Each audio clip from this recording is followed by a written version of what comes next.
अस्सलाम वालेकुम dear YouTube family. उम्मीद रखती हूँ कि आप जहाँ भी होंगे बिल्कुल खैरियत से होंगे। अल्लाह पाक आपको खुश व खुरम रखे, आमीन। आज हम बात करने जा रहे हैं angry sentences with Maroon. Maroon is a combination of me and my son. I have told you earlier in the last video. Okay जी, हम गुस्से में क्या क्या जुमले बोलते हैं, कैसे बोलते हैं, क्या एक्सप्रेशंस होते हैं, ये सब इंशाअल्लाह अज़ीज़ the maximum you will find in this video. So video start करते हैं। Here is the first sentence जो कि बहुत ऐसा है जिसमें खुद लोग एक्सेप्ट करते हैं इस चीज़ को, that I loose my mind in anger. मैं गुस्से में होश खो देता हूँ। एंड बहुत ही गलत डिसीजंस और फैसले होते हैं उस टाइम। ओके जी, the next one is don't use obscene language. गंदी ज़बान इस्तेमाल मत करो। When someone is obviously crossing the limits, गाली गलौज पे आ जाता है एक बंदा, तो हम उसे गाली गलौज पे आ जाता है तो हम यही कहते हैं कि भाई गंदी ज़बान इस्तेमाल मत करो, बिकॉज़ जब बंदा इस राह पे निकल पड़ता है गुस्से में तो वो बहुत आगे तक जाता है। सो उस टाइम हम गुस्से में ये कहते हैं कि ऐसा मत करो। द नेक्स्ट वन इज़ बहुत दुख हुआ देखो आप। जब आपको हर्ट होते हैं, तकलीफ़ होती है, तो फिर आप यही कहते हैं कि मुझे तुमसे ये उम्मीद नहीं थी, मुझे इस चीज़ का बहुत दुख हुआ है, एंड अब देखो मैं तुम्हारे साथ क्या करती हूँ। That does it. Simple. Next one is जिसको हम बड़े आम ज़बान में कहते हैं, मेरे दिमाग की दही मत बनाओ, और don't mess with my mind, इसको हम बड़ा सिंपल से बोलेंगे, don't mess with my mind. दिमाग की दही ना करो। मैस का मतलब है उलझाना, तंग करना, इस तरह से। ठीक है। द नेक्स्ट वन इज़ आप मुझ पर क्यों भड़क रहे हैं, जब मेरा कसूर ही नहीं है तो आप मुझ पर ही चढ़ी जा रहे हैं, मुझ पर ही चढ़ाई कर रहे हैं। ऐसी सिचुएशन में जब अगला बंदा आपको बहुत ज़्यादा तंग करता है और आप टॉलरेट नहीं कर पाते, तो unfortunately you have to say why are you getting mad at me. Mad का मतलब पागलपन है, लेकिन जहाँ पर भड़कना आएगा। नेक्स्ट वन इज़ यहाँ पर वर्ड फ्यूरियस के बारे में बताया गया कि बहुत शदीद गुस्सा। वो अपने शागिर्दों के साथ गुस्सा था, या वो उसने अपने शागिर्दों के साथ गुस्सा किया। He was furious with his students. ठीक है, he was furious with his students. Here the next one is तुमने मेरे साथ ये किया, तुमने मेरे साथ वो किया, मैं तुम्हें छोड़ूंगा नहीं। दिस एंड दैट, इनमें जो वर्ड आ रहा है ना, सॉरी सेंटेंस आ रहा है, छोड़ूंगा नहीं, it was I won't spare you, मैं तुम्हें नहीं छोड़ूंगा। I won't spare you, right. ये तो बहुत आम जुमला बोला ही जाता है। The next one is that even I use to use it. जब आप कोशिश करते हैं कि प्रैक्टिकली जब आप किसी भी गुस्से का बदला ना देना चाह रहे हों, सो आप यही कहते हैं, भाड़ में जाओ। And for all haters, yes, भाड़ में जाओ, फ्री में जाओ, to hell with you, to hell with you, भाड़ में जाओ। And even I don't know where is the भाड़। द नेक्स्ट वन इज़ ज़बान संभाल कर, watch your mouth. The word watch is for watching television और वॉचिंग यू वेरी केयरफुली, लेकिन जहाँ पर आएगा माउथ मुंह के लिए होता है, लेकिन जहाँ पर है संभालना और ज़ुबान, ज़बान संभाल कर, watch your mouth. The next one is when someone is doing so messy and funny, जब कोई बहुत ही अजीबोगरीब हरकतें करता है गुस्से में, तो आप उसको एक ही दफ़ा कहते हैं, ओए क्या पागल हो गए हो तुम। हैव यू गॉन मैड, क्या पागल हो गए हो तुम। Have you gone mad. मैं देख लेता हूँ, ये एक धमकी थी जिसकी इंग्लिश में है आई विल शो यू, मैं तुम्हें देख लेता हूँ, यानी कि देखो मैं तुम्हारे साथ क्या करता हूँ। या फिर आई विल शो हिम, मैं उसको दिखा दूँगा, देख लेता हूँ। आई विल शो देम, मैं उन्हें दिखा दूँगा। सो इसमें सारे सेंटेंसेस में ये किसी भी के साथ जो भी बोला जाएगा तो ये इसी तरह से होगा, जिसमें ये भी है मामले को बड़ी बारीकबीनी से सुलझाना भी कह सकते हैं, लेकिन गुस्से में ये कहा जाता है, मैं तुम्हें देख लेता हूँ अच्छे से। What the heck are you doing. इस सेंटेंस में जो वर्ड हैक है ना, उसका वैसे तो मतलब मुसीबत है, लेकिन इस जुमले की वजह से ये उसमें जुमले में फ़जूल के तौर पर ज़्यादा फिट आ रहा है। क्या फ़जूल काम कर रहे हो, यानी कि ये तुम क्या कर रहे हो, क्या फ़जूल काम कर रहे हो, स्टॉप इट। इस तरह से ये ऐड होगा सेंटेंस के अंदर। जब गुस्से में हम बहुत ज़्यादा बोलना शुरू कर देते हैं और बदतमीज़ी में भी आ जाते हैं, अपनी हदूद क्रॉस कर देते हैं अखलाकियात की, देन वी हैव टू से द नेक्स्ट वन, तमीज़ से बात करो, टॉक विथ मैनर्स। क्योंकि अगर आप अजीबो गरीब तरीके से बात करेंगे तो obviously you are not in your senses, और कोई भी नहीं चाहता कि कोई भी बदतमीज़ी बर्दाश्त नहीं करता। टॉक विथ मैनर्स, तमीज़ से बात करो। जो करना है कर लो, मैं भी यहीं बैठा हूँ, जो करना है कर लो, देखो फिर क्या होता है, जो करना है कर लो, मुझे कोई फ़र्क नहीं पड़ता, are the sentences which we are using at extreme. Do whatever you want to do, जो करना है कर लो, do whatever you want to do.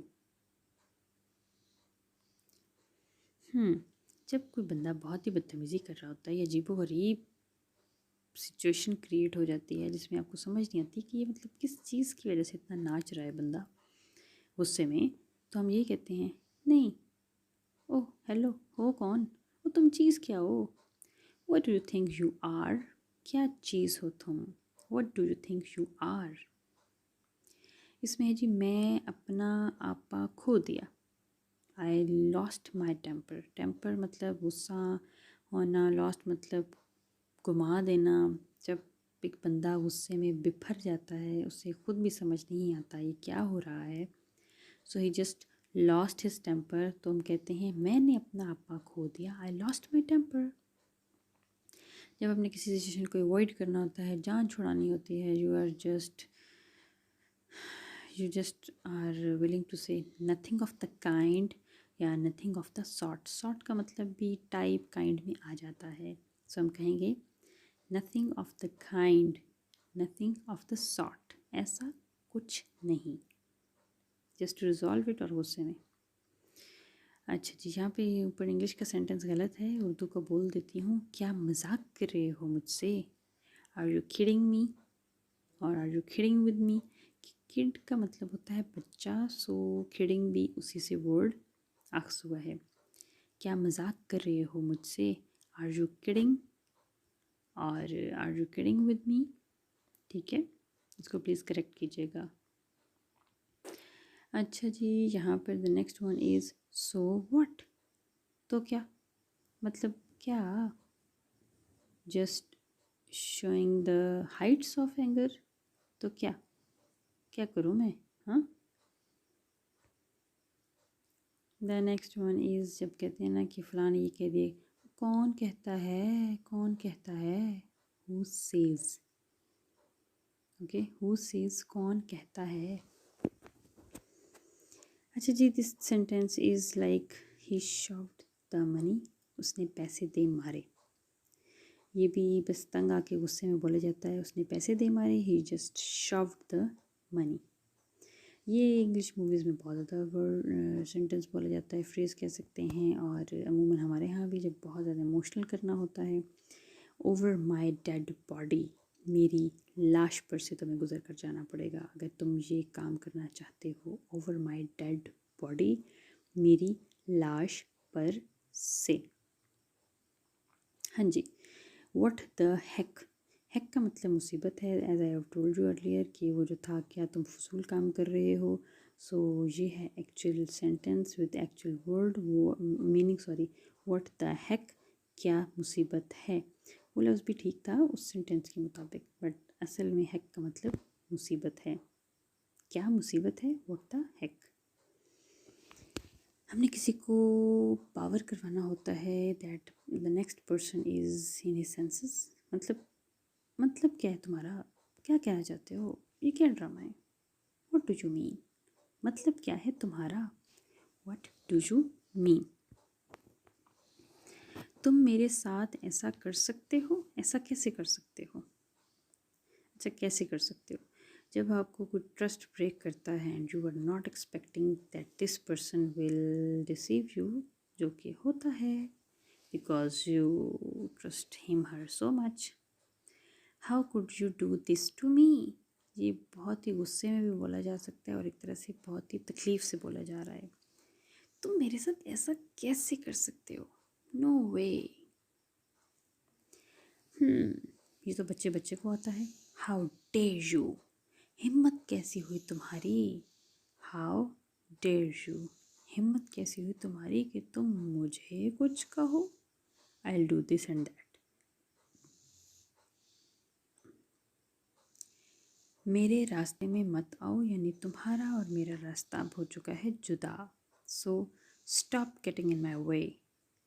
मेरे रास्ते में मत आओ, stop getting in my way. Like as just do your own work and I'm not no more interested in you, so just leave me, मेरे रास्ते में मत आओ, stop getting in my way। जब बस बहुत हुआ का है, enough is enough, ठीक है। It's all because of you is not the correct sentence, sorry, मैंने इसको एडिटिंग में इसको भूल गई थी। बस बहुत हुआ, enough is enough, बहुत ही सिंपल इसका सेंटेंस है और ये भी अमूमन हमने ड्रामास वगैरह में देखा ही है इस तरह से बोलते हुए। This one is the exactly one, सब तुम्हारी वजह से हुआ है, जो भी मैस क्रिएट हुआ है, जो भी फसाद मचा है, उस सब की जड़ तुम हो। You are the wholly solely reason, you are the main reason. It's all because of you, सब तुम्हारी वजह से हुआ है। Again, it's all because of you, सब तुम्हारी वजह से हुआ है। अगला बड़ा डेयरिंग से सेंटेंस है। नहीं, अच्छा उसने ये कहा, ओके फाइन, जो भी हो, I will do this and I will do that, what ever, जो भी हो, जो भी हो, वट एवर।